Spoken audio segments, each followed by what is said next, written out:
Olá pessoal, mais um vídeo aqui no meu canal, né? Fazendo aqui no carro estacionado, né? Não tô no trânsito não, tá estacionado, viu? Ah,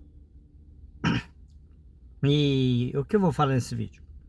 Quero explicar aqui que eu não sou comunista. E aí alguém pode dizer, claro que você é, etc. Porque hoje já virou consenso, né? Se chama de comunista qualquer um que discorde do pensamento. Que parece até que virou um xingamento, né? Porque nós tivemos aí ditaduras horríveis que deram o nome de comunismo, né? É, União das Repúblicas Socialistas Soviética, China, Cuba, Coreia do Norte, que está aí até hoje, né? Moribundo, acho que estão aí a Coreia do Norte e Cuba ainda, né? Não sei como. Venezuela, né? Mas nada disso, na verdade, é comunismo de fato, né? Comunismo. A verdade que temos ali são ditadores que tomam poder e simples assim. É isso que temos. Não temos ali, comunismo do modo que foi pensado e idealizado por Karl Marx e Engels. Não tem isso, né? Mas você não é comunista, né? Você não acredita nisso? Porque tem gente que ainda não desistiu desse sonho. E quando eu digo tem gente que conhece a fundo a obra, né, desses pensadores, que acredita que aquilo um dia ainda será possível. Não, eu não acredito que seja. Eu acredito no capitalismo e acredito sim que o capitalismo ele vai cada vez mais tornando-se humano. Ah, eu diria um capitalismo humanizado. O que seria isso? O capitalismo onde você visa o lucro, obviamente, onde você visa é, é,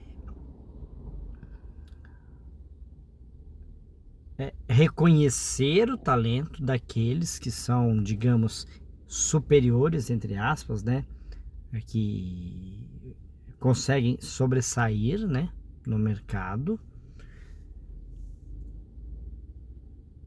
mas não esquecendo aqueles que não têm tanto talento, que não brilham tanto, né? Não deixando eles na miséria, enfim. Ou seja,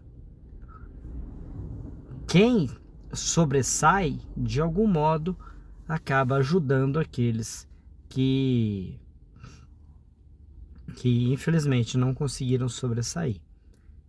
Quem pensa isso é taxado de comunista.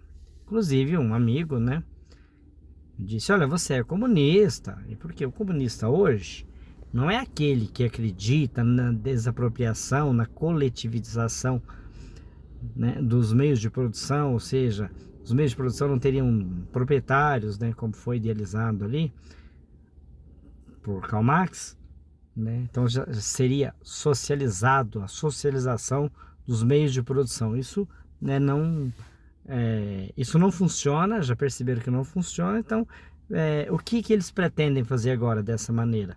Eles pretendem deixar que as pessoas sejam proprietárias dos meios de produção e são sócios do lucro. Aí você já tem outra questão, né?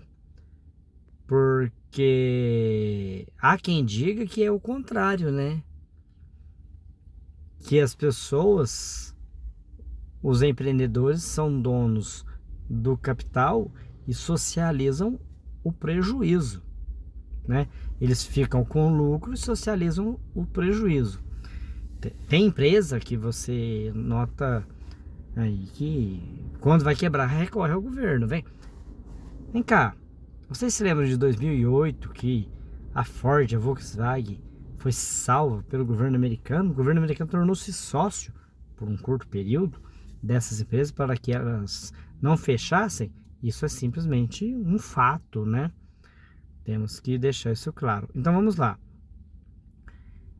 Temos essas questões. E nós temos que pensar também outros problemas do mercado. Por quê?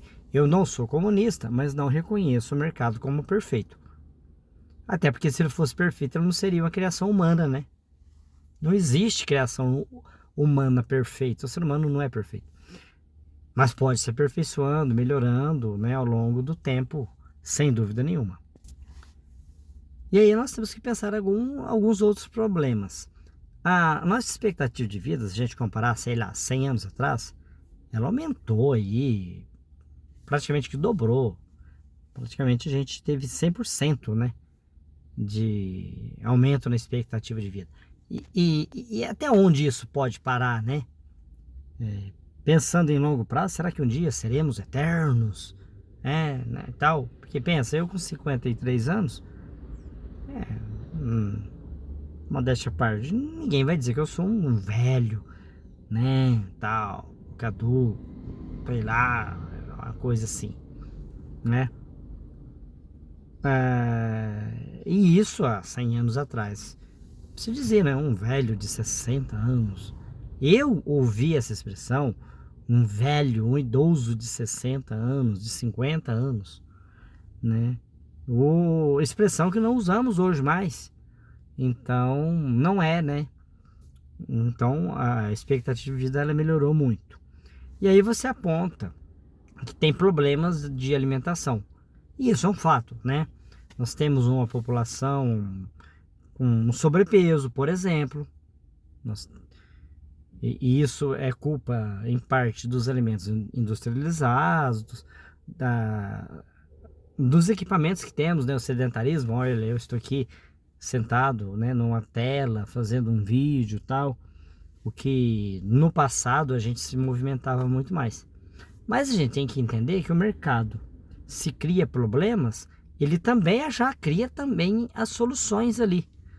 Porque imagina 50 anos atrás, academias, né, como temos aqui, né, na nossa cidade, quantas academias? Academias inclusive para crianças e tal. Isso é o quê?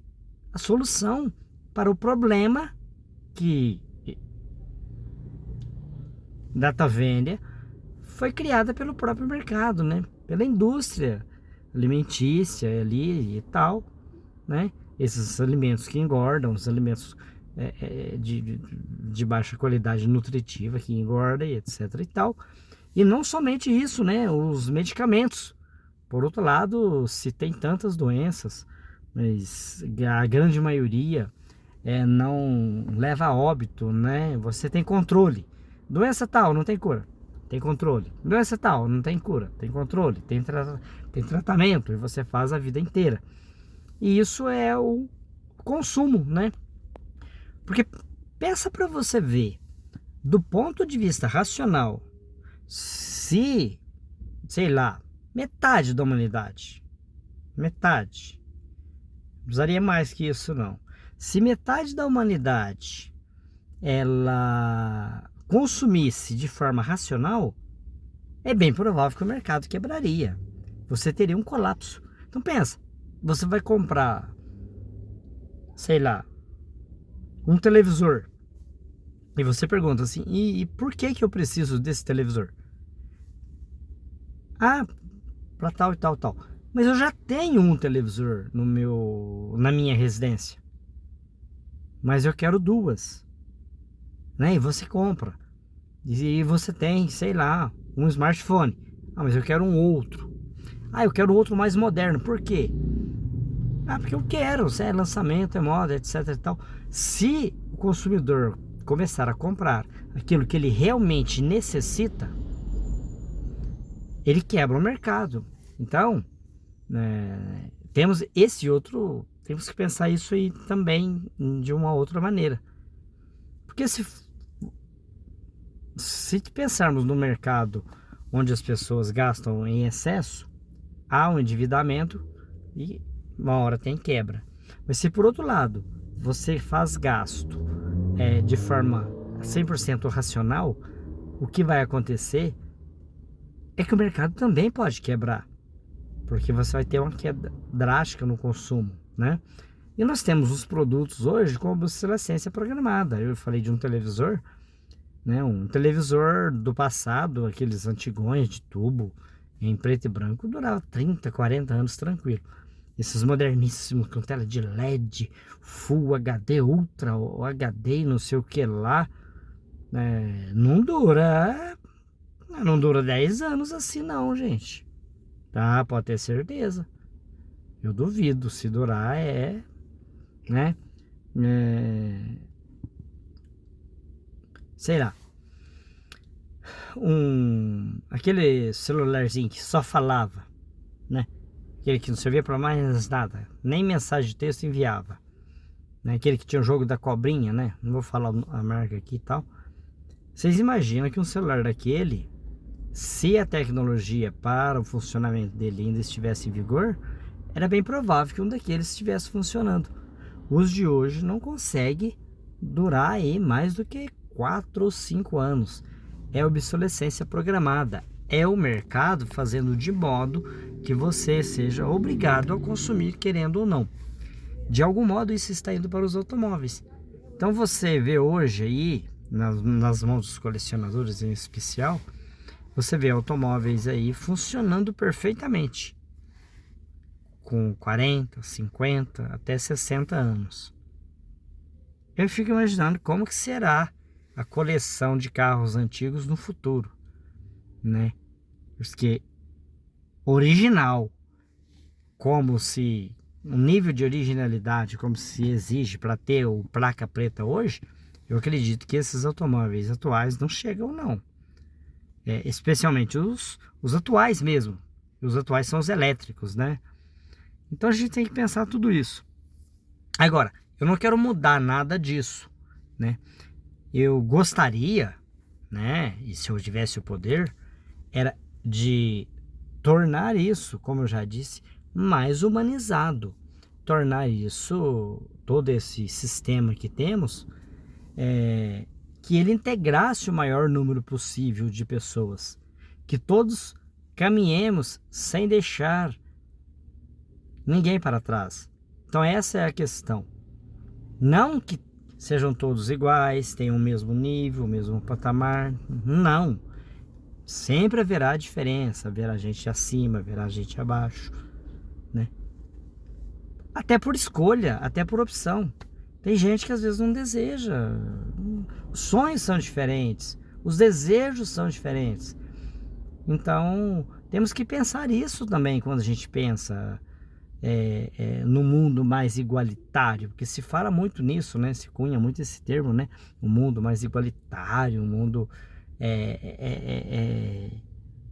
com menos desigualdade e aquela coisa toda.